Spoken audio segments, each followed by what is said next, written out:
अस्सलाम वालेकुम नाजरीन, जहांज़ेब अब्बासी एक नए यूट्यूब प्रोग्राम के साथ हाज़िर है। नाजरीन, साबिक़ वज़ीर-ए-आज़म और चेयरमैन पाकिस्तान तहरीक इंसाफ इमरान ख़ान ने कल एक जलसे में एक पैगाम दिया है, और वो पैगाम ये है कि वो ये कह रहे हैं कि हम ज़बरदस्ती इलेक्शन करवाएंगे, और इसके लिए उन्होंने अपने कारकुनान को कहा है कि वो तैयार रहें और वो किसी भी वक्त आपको कॉल दे सकते हैं। इसका मतलब ये हुआ कि पाकिस्तान तहरीक इंसाफ जो है उनको ये यकीन दहानी हो चुकी है, ये वो बिल्कुल कंफर्म हो चुके हैं कि जो अर्ली इलेक्शन का उनका मुतालबा है वो नहीं माना जा रहा, और आम इंतखाबात अपने वक्त पे ही यानी सितंबर 2023 में ही होंगे। लेकिन साबिक़ वज़ीर-ए-आज़म इमरान ख़ान जल्द इंतखाबात करवाने के ऊपर बज़िद हैं, और इसी मामले के ऊपर वो अब शायद प्रोटेस्ट की तरफ जा रहे हैं और ये सोच रहे हैं कि किसी तरीके से इस्लामाबाद में यलगार की जाए या इस्लामाबाद की तरफ मार्च किया जाए। इस वक्त पाकिस्तान तहरीक इंसाफ की हिमायत याफ्ता हुकूमत पंजाब में है, खैबर पख्तूनख्वा में है, कश्मीर में है, गिलगित बल्तिस्तान में है। तो इमरान ख़ान क्या इस ऐसी सूरत हाल में अगर प्रोटेस्ट करने के लिए या एक लॉन्ग मार्च की सूरत में अगर इस्लामाबाद दाखिल होते हैं तो क्या उनके रास्ते में कौन कौन सी रुकावटें हाइल हो सकती हैं या मुश्किलात पैदा हो सकती हैं, उसके ऊपर आज हम बात करेंगे। और उसके लिए जो सबसे अहम फ़ैसला सुप्रीम कोर्ट ऑफ पाकिस्तान का जारी करदा 4 जज साहिबान का मुतफ़िका फ़ैसला है, वो फ़ैसला इमरान ख़ान के लिए मुश्किलात पैदा कर सकता है। थोड़ा सा बैकग्राउंड आपको बताते हैं कि हुआ क्या। 25 मई को साबिक़ वज़ीर-ए-आज़म इमरान ख़ान ने ये ऐलान किया कि वो इस्लामाबाद की तरफ मार्च करेंगे। एक पटिशन फ़ाइल की गई Islamabad high court bar association की जानिब से सुप्रीम कोर्ट ऑफ पाकिस्तान में, और उस पटिशन में ये मौक़िफ़ इख्तियार किया गया कि इस वक्त मुल्क भर की शाहराहें बंद हैं और पुरअमन एहतजाज आइनी हक़ है, इसलिए जो रुकावटें हैं उसको हटाया जाए ताकि पुरअमन प्रोटेस्ट या पुरअमन जो है वो अपना पैगाम पहुंचाया जा सके। इस दरख्वास्त के ऊपर समाअत हुई, और उस वक्त जब पाकिस्तान तहरीक इंसाफ की तरफ से मौक़िफ़ सुप्रीम कोर्ट ऑफ पाकिस्तान ने सुना, तो उस वक्त एडवोकेट बाबर अवान भी कमरा अदालत में मौजूद थे, कोर्ट रूम में मौजूद थे। उन्होंने वक्त मांगा, फिर दोबारा वापस कोर्ट रूम में आए और आकर उन्होंने ये बताया कि मेरी पाकिस्तान तहरीक इंसाफ के साबिक़ प्राइम मिनिस्टर और चेयरमैन तहरीक इंसाफ इमरान ख़ान से बात हुई है। हमने दर हकीकत पुरअमन एहतजाज के लिए बाकायदा परेड ग्राउंड की जगह मांगी गई थी, लेकिन हमें नहीं दी गई, तो इसलिए हमारी दरख्वास्त है कि हमें पुरअमन एहतजाज रिकॉर्ड करवाने के लिए कोई वेन्यू मुकर्रर किया जाए। सुप्रीम कोर्ट ने वफाकी हुकूमत से पूछा, हुकूमत ने ये कहा कि हम इस हवाले से सहूलियात देने को तैयार हैं। फिर पाकिस्तान तहरीक इंसाफ ने G9 और H9 के करीब जो ग्राउंड है जहाँ पे कुछ अर्सा कबल JUI की तरफ से भी एक धरना दिया गया था, उस जगह का उन्होंने मांगी कि हमें वो जगह एहतजाज के लिए दी जाए।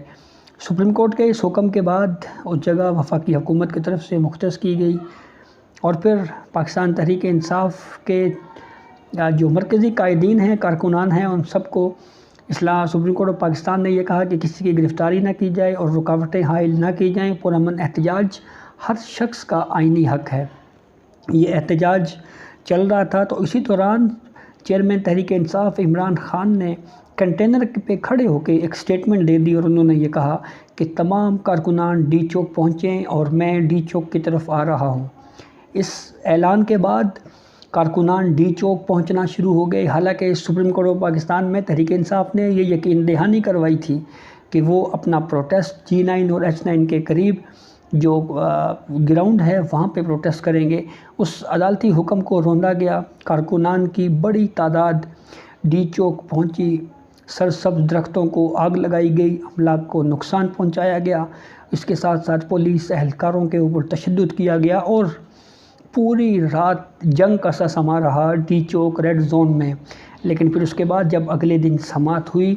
तो चीफ जस्टिस ऑफ पाकिस्तान ने ये ऑब्जर्वेशन दी कि हो सकता है हमारा पैगाम या हमारा जो अदालती ऑर्डर है वो दुरुस्त अंदाज में साबिक़ वज़ीर-ए-आज़म या चेयरमैन तहरीक इंसाफ इमरान ख़ान तक ना पहुंचाया गया हो। کنٹمپٹ آف کورٹ کی پٹیشن وفاقی حکومت کی طرف سے دائر کی گئی، جس کو سپریم کورٹ نے مسترد کر دیا، اور ساتھ ہی کچھ رپورٹس منگوائیں DGI سے، DGIB سے، اسلام آباد کمشنر سے، اور یہ کہا کہ ہم ان رپورٹس کی روشنی میں جائزہ لیں گے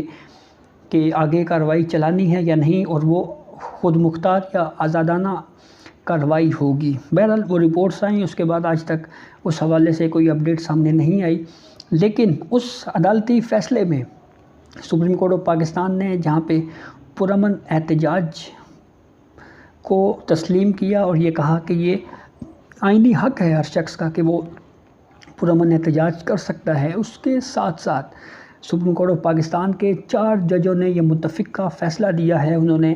سپریم کورٹ آف پاکستان اپنے اس فیصلے میں یہ قرار دے چکی ہے کہ پرامن احتجاج در حقیقت ہر شہری کی آزادانہ نقل و حرکت سے مشروط ہے، یعنی احتجاج پولیٹیکل پارٹیز کر سکتی ہیں، لیکن اس کے ساتھ ساتھ جو عام شہری ہیں ان کے بھی رائٹس ہیں، ان کے رائٹس کی خلاف ورزی نہیں ہونی چاہیے، ان کے حقوق کی خلاف ورزی نہیں ہونی چاہیے،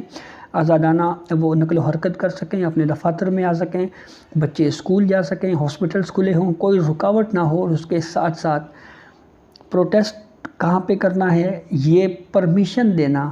یعنی یہ اجازت دینا در حقیقت اسٹیٹ کا کام ہے۔ تو اب اگر عمران خان اسلام آباد میں مارچ کے لیے آتے ہیں یا پروٹیسٹ کے لیے آتے ہیں تو اس 4 جج صاحبان پر مشتمل اس فیصلے کے مطابق سب سے پہلے انہوں نے حکومت سے پرمیشن لینی پڑے گی، اور پھر اس کے بعد اس بات کی گارنٹی دینی پڑے گی کہ عام زندگی جو معمولات زندگی ہے وہ متاثر نہیں ہوگی، اور کوئی بھی شہری جو ہے وہ اس پروٹیسٹ سے متاثر نہیں ہوگا۔ یہ عدالتی فیصلہ پاکستان تحریک انصاف کی جو حالیہ پلاننگ ہے اس کی رستے میں کھڑا ہوا ہے۔ Chief justice Umar Ata Bandial, justice Ijaz ul Ahsan, justice منیب اختر اور جسٹس مظاہر علی اکبر نقوی پر مشتمل یہ 4 ججوں نے یہ فیصلہ دیا ہے۔ 5 ججوں نے اس کیس کو سنا تھا، لیکن جو 5ویں جج تھے جسٹس یحییٰ آفریدی، انہوں نے ڈائسنٹ کیا تھا، یعنی اختلافی نوٹ تحریر کیا تھا، اور اس اختلافی نوٹ نے انہوں نے براہ راست عمران خان کے اوپر کنٹمپٹ آف کورٹ کی کارروائی چلانے کا کہا تھا۔ لیکن اب دیکھنا یہ ہے کہ عمران خان جو ہے وہ کس طرح سے جو دباؤ بڑھانے کے لیے مختلف ٹیکٹس کر رہے ہیں، مختلف بہانے کیے جا رہے ہیں، اور اب عمران خان یہ کہہ رہے تھے کہ ہمارا جو یہ اس مرحلے کا جو پروٹیسٹ کا جو سلسلہ ہے مختلف شہروں کا یہ ختم ہو گیا ہے، اور ہم اب جو کارکنان ہیں وہ اس کا انتظار کریں کہ کب عمران خان ان کو یہ اعلان کرتے ہیں کہ اسلام آباد کی طرف ہم نے مارچ کرنا ہے یا احتجاج کرنا ہے۔ تو یہ صورتحال ہے، ایک طرف عمران خان کو اسلام آباد ہائی کورٹ میں سنگین نوعیت کے توہین عدالت کے کیس کا سامنا ہے۔ اس کیس میں 22 سپتمبر کو فرد جرم عائد کرنے کا فیصلہ کیا گیا ہے۔ دوسری جانب انسدادی دہشت گردی کی عدالت میں ان کے خلاف کیس چل رہا ہے، انسدادی دہشت گردی کا مقدمہ ان کے اوپر بن چکا ہے۔ تو ایسے صورتحال میں اگر عمران خان اپنی صوبائی حکومتوں کو ساتھ ملا کر اسلام آباد کی طرف یلغار کرتے ہیں تو صورتحال بہت ہی خطرناک بھی ہو سکتی ہے، اور اس تمام تر صورتحال میں جو عدالتیں ہیں وہ سخت ایکشن بھی لے سکتی ہیں۔ تو یہ معاملہ ایسے لگ رہا ہے کہ جیسے عمران خان اقتدار کے لیے یا ارلی الیکشن کے لیے جو ہے وہ کسی بھی حد تک تو جانے کے لیے تیار ہیں، اور کیا خون ریزی کی حد تک بھی شاید وہ اس حد تک بھی وہ اپنا ذہن بنا چکے ہیں۔ تو یہ اب دیکھنا یہ ہے کہ یہ معاملہ کس طرف جاتا ہے۔ کیا عمران خان محض دباؤ بڑھانے کے لیے یہ پولیٹیکل سٹیٹمنٹس دے رہے ہیں، یا اسلام آباد کی طرف واقعی وہ پروٹیسٹ لے کے یا مارچ لے کر آئیں گے؟ اور اگر وہ اسلام آباد میں آتے ہیں تو پھر اگر عام شہریوں کا راستہ روکا گیا اور معمولاتی زندگی متاثر ہوئی، سرکاری عملہ کو نقصان پہنچایا گیا، تو پھر سپریم کورٹ آف پاکستان کے 4 ججوں کے اس